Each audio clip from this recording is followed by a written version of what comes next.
दोस्तों, आज जो कहानी मैं आपको सुनाने जा रहा हूँ, ये कहानी आपको बताएगी कि एक आम इंसान को पार्टीशन से क्या-क्या झेलना पड़ा था। बरसों से एक साथ रह रहे लोग एक दूसरे के खून के प्यासे हो गए थे कुछ पलों में। पार्टीशन का जो आउटकम आया था, वो इस कहानी में आपको पता लगेगा। थोड़ी सी सेंसिटिव कहानी है, इसको एक कहानी की तरह ही सुनना और अपनी फीलिंग्स को थोड़ा कंट्रोल में रखना, ठीक है? हमारा काम है कहानी सुनाना। तो आज हम पढ़ने जा रहे हैं आइस कैंडी मैन, जिसे लिखा है वापसी सिद्धवा ने। दोस्तों, ये पहला नॉवल है जिसमें एक पाकिस्तानी वीमेन नॉवेलिस्ट पार्टीशन के बाद लाहौर के लोगों की कंडीशन बता रही है। आपने बहुत से नॉवेल्स पढ़े होंगे जो हिंदुस्तान की कंडीशन बताते हैं, लेकिन किसी ने भी पाकिस्तान की कंडीशन के बारे में नहीं बताया। तो इस नॉवल में पहली बार ऐसा हुआ था कि पार्टीशन के बाद पाकिस्तान के माहौल को बताया गया हो। चलिए मैं कहानी को शुरू करता हूँ। यह कहानी अलामा इकबाल की पोयम से शुरू होती है, जिसमें इकबाल खुदा से शिकायत कर रहे हैं। इसके बाद लैनी नाम की एक छोटी बच्ची को इंट्रोड्यूस किया जाता है।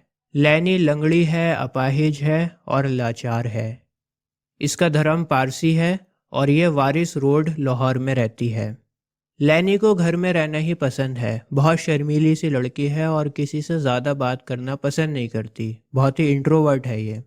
लैनी का ख्याल एक आया रखती है। आया कहते हैं जो घर का कुछ काम वाम करती है या बच्चों का ख्याल रखती है। आया हिंदू है, इसकी उम्र 18 साल है और बेहद ही खूबसूरत है। दोस्तों, जैसा कि मैंने आपको बताया कि लैनी इंट्रोवर्ट है, शर्मीली है। और इंट्रोवर्ट लोग क्या होते हैं, ऑब्ज़र्व करने में बड़ा माहिर होते हैं। ये लोग ऑब्ज़र्व बहुत अच्छा करते हैं, एक छोटी छोटी बातों को भी नोटिस करते हैं। तो लैनी ऑब्जर्व करती है कि कैसे आया की खूबसूरती के पीछे पूरा मोहल्ला दीवाना है।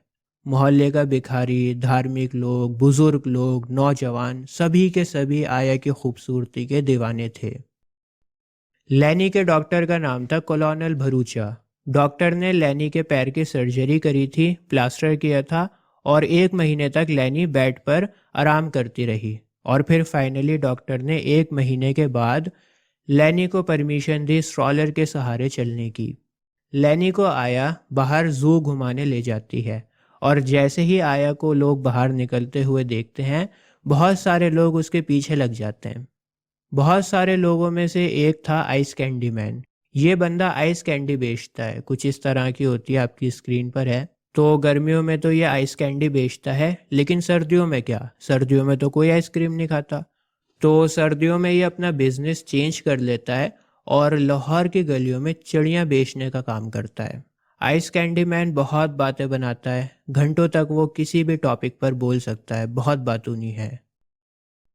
दोस्तों, आया की तरह लैनी के घर में एक इंसान और काम करता है जिसका नाम है इमाम दीन। इमाम दीन कुक है, खाना पकाता है और 65 साल के एक लंबा चौड़ा हट्टा कट्टा इंसान है।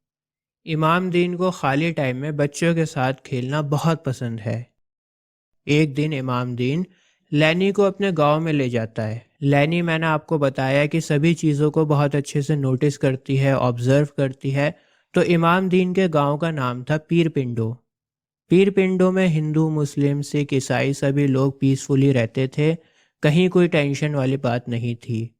गांव में पंचायत चल रही होती है और हिंदू मुस्लिम दंगों की बात हो रही होती है। पंचायत में बात हो रही थी कि कैसे अंग्रेज़ों ने हम सबका पागल बना दिया और अब बिहार बंगाल में कितनी बुरी तरह से दंगे भड़क चुके हैं।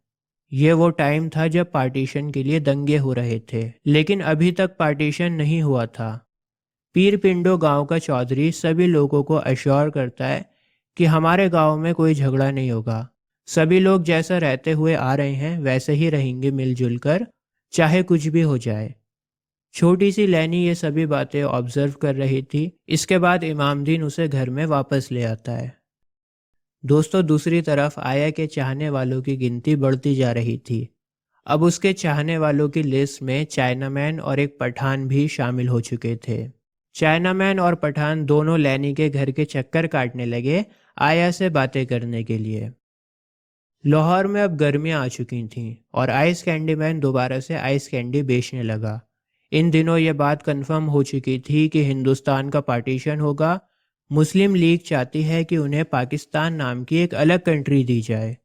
इमाम दीन को अपने गांव की बहुत टेंशन हो रही है और वो अपने गांव के हालात देखने के लिए जाना चाहता है। दोस्तों, पीर पिंडू में मिलिट्री ट्रक्स आकर खड़े हो जाते हैं चारों तरफ। ये ट्रक्स मुसलमानों को सेफर प्लेस पर ले जाने के लिए आए हैं, लेकिन वहाँ के गरीब भोले भाले किसानों को तो पता ही नहीं है कि आखिर चल क्या रहा है, क्यों इतने सारे ट्रक्स आए हैं उनके इलाके में और हमें यहाँ से ले जाने की बात कर रहे हैं। गरीब किसान के लिए अपना घर बार छोड़ना, खेत छोड़ना और एक नई जगह पर दोबारा से सेटल होना, एक नई जिंदगी की शुरुआत करना बहुत मुश्किल काम था। लाहौर में मिस्टर रॉगर इंस्पेक्टर जनरल हुआ करते थे पुलिस में। एक दिन उनकी बॉडी लाहौर के गटर में पड़ी हुई मिलती है। इस बात से लाहौर के लोग बहुत दहशत में आ गए थे। लैनी नोटिस कर रही थी कि कुछ न कुछ गड़बड़ है। इस माहौल में पहली सी बात नहीं है, ये हवा पलटी पलटी सी लग रही है। थोड़े ही दिनों में दंगे भड़कना शुरू हो जाते हैं और हर कोई अपने आप को महफूज जगह पर छुपाना चाहता था। महफूज यानी सुरक्षित। अभी तो दंगे सिर्फ बड़े बड़े शहरों में हो रहे थे, लेकिन बहुत जल्द पीर पिंडू जैसे छोटे छोटे गांव कस्बों में भी ये आग फैलनी शुरू हो गई। मुसलमान और सिख कल तक जो एक साथ में रहते थे, आज वो एक दूसरे के खून के प्यासे हो गए थे। हिंदू और सिख अपने लाहौर को छोड़कर अमृतसर जा रहे थे। उनका घर बार, दुकानें, मोहल्ला सब कुछ पीछे छूट गया था। बस भागे जा रहे थे, भागे जा रहे थे। कुछ नहीं पता कहाँ जा रहे हैं, कल क्या होगा, जिंदा रहेंगे भी या नहीं रहेंगे। एक सुबह ऑल इंडिया रेडियो पर अनाउंसमेंट हो जाती है कि हिंदुस्तान का बंटवारा हो चुका है। दोस्तों, लैनी पारसी थी। हालांकि पारसियों को अभी तक कुछ नहीं कहा गया था, लेकिन पारसियों को भी अपने फ्यूचर की टेंशन हो रही थी। एक बार लैनी के घर के बाहर गुस्से से भरी मुस्लिम भीड़ आती है और पूछती है कि क्या तुम्हारे घर में कोई हिंदू सर्वेंट तो नहीं है। दरअसल ये लोग आया के बारे में पूछ रहे होते हैं। मैंने आपको बताया था कि आया हिंदू है। तो इमाम दीन भीड़ को मना कर देता है और कहता है कि आया तो अपने घर वापस चली गई, ये घर तो उसने छोड़ दिया। इसके बाद उस भीड़ में से आइस कैंडी मैन आगे आता है और लैनी से पूछता है आया के बारे में। लैनी बेचारी मासूम भोली भाली नादान बच्ची है। उसने सोचा कि आइस कैंडी मैन आया को पसंद करता है, तो वो आइस कैंडी मैन को आया के बारे में बता देती है। दोस्तों, गुस्से से भरी भीड़ आया को घसीटते हुए घर से बाहर निकाल ले आती है। लैनी ये देखकर बहुत घबरा जाती है। उसने कभी नहीं सोचा था कि अगर वो आइस कैंडी मैन को बता देगी तो आया के साथ ये लोग इतना बुरा करेंगे। उस दिन लैनी ने सीखा कि एक सच भी किसी की जिंदगी को बर्बाद कर सकता है। दोस्तों, आइस कैंडी मैन आया को हीरा मंडी ले जाता है। हीरा मंडी प्रोस्टिट्यूट्स का बाजार है। यहाँ पर जिस्मों का धंधा होता है। आइस कैंडी मैन की खुद की माँ एक प्रोस्टिट्यूट थी और वो खुद एक दलाल बन गया था। दूसरी तरफ पीर पिंडो गांव में सिखों ने मुस्लिम्स के घरों पर अटैक कर दिया था। इमाम दीन की फैमिली भी बहुत खतरे में थी, लेकिन अब कुछ नहीं हो सकता था। पीर पिंडों में मुस्लिम्स के कत्ल होना शुरू हो गए थे और उनकी औरतों की घरों से निकाल निकाल कर इज्जतें लूटी जाने लगीं। यहाँ तक कि बच्चों को भी नहीं बख्शा गया। मुस्लिम्स ने प्लानिंग करी थी कि हमारे घर की सभी औरतें चौधरी के घर पर जाएंगी और मिट्टी का तेल डालकर अपने आप को आग लगा लेंगी। बच्चे और मर्द एक महफूज जगह पर शिफ्ट हो जाएंगे। लेकिन जैसा प्लान किया वैसा कुछ नहीं हुआ और एकदम अटैक हुआ और सब कुछ बर्बाद हो गया। दूसरी तरफ लैनी बहुत परेशान है क्योंकि आया को मुस्लिम मॉब उठाकर ले गई है। लैनी को यकीन नहीं आ रहा कि आइस कैंडी मैन जो आया को इतना पसंद करता था, उसी ने आया को धोखा दे दिया। आइस कैंडी मैन ने जब से मुसलमानों की लाशों को देखा है, तब से वो बिल्कुल बदल गया है। आया अब उसके लिए प्यार नहीं है। आया becomes a Hindu for him. दोस्तों, ये कहानी आपको ये भी बताती है कि इन लड़ाई झगड़ों से एक बच्चे की साइकोलॉजी पर क्या क्या असर पड़ता है। एक छोटा बच्चा इन लड़ाई झगड़ों को किस नज़रिए से देख रहा है। आया के साथ जो कुछ भी हो रहा था उसका जिम्मेदार लैनी अपने आप को मान रही है।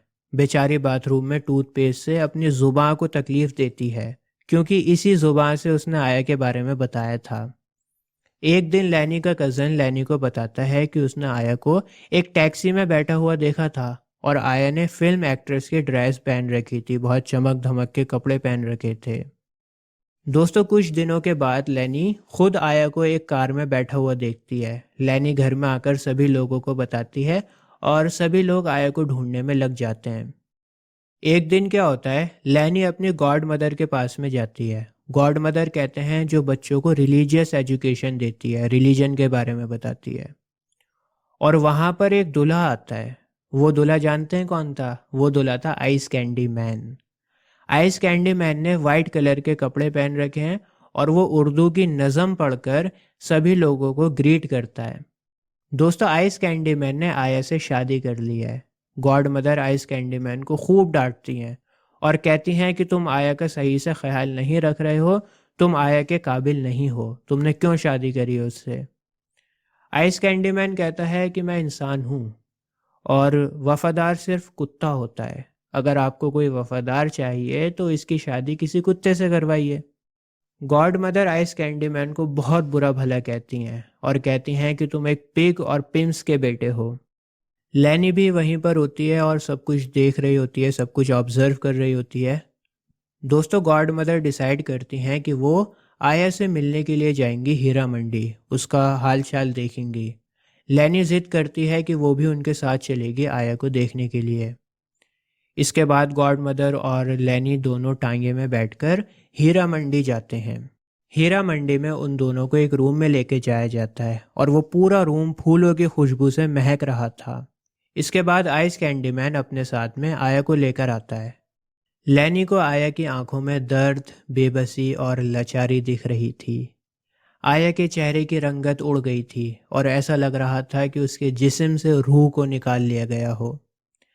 आया एक जिंदा लाश बन चुकी थी, ऐसा लग रहा था कि उसके जिस्म में जान नहीं है। आइस कैंडी मैन आया को अकेला छोड़ देता है और चाय बनाने चला जाता है। आया गॉड मदर से भीख मांगती है कि वो अब यहाँ और नहीं रह सकती, उसे यहाँ से जाना है। आया बताती है कि उसके रिश्तेदार अमृतसर में रहते हैं और उसे अमृतसर जाना है। गॉड मदर आया को दिलासा देती हैं कि वो जल्द से जल्द उसे यहाँ से निकाल देंगी और फिर लैनी और गॉड मदर वहाँ से वापस आ जाते हैं। वापस आने के बाद लैनी का कज़न उससे कोठे के बारे में पूछता है। अब लैनी अपनी उम्र से ज़्यादा बड़ी हो चुकी थी, वो जानती थी कि कोठा नाचने वाली औरतों के लिए होता है। दूसरी तरफ गॉड मदर गवर्नमेंट एडमिनिस्ट्रेशन के पास में जाती हैं और बताती हैं कि कैसे हीरा मंडी में जिस्म फरोशी का धंधा हो रहा है और आया नाम की एक हिंदू लड़की वहाँ पर फंसी हुई है।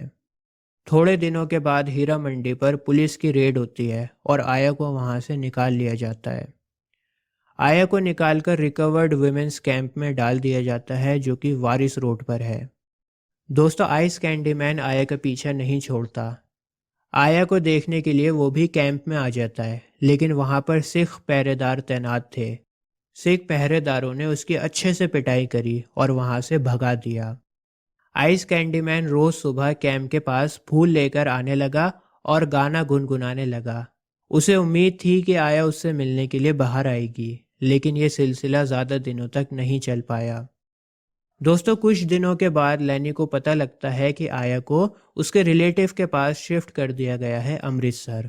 और हाँ, आइस कैंडी मैन भी आया का पीछा करते करते हिंदुस्तान में चला जाता है और ये कहानी यहीं ख़त्म हो जाती है। दोस्तों इस कहानी में एक बच्ची किस तरह से खून खराबा, लड़ाई दंगों को देख रही है, ये आपको पता लगेगा। ये कहानी आपको उसी दौर में ले जाती है। आज के लिए बस इतना ही, मिलता हूँ आपसे अगली वीडियो में। जय हिंद।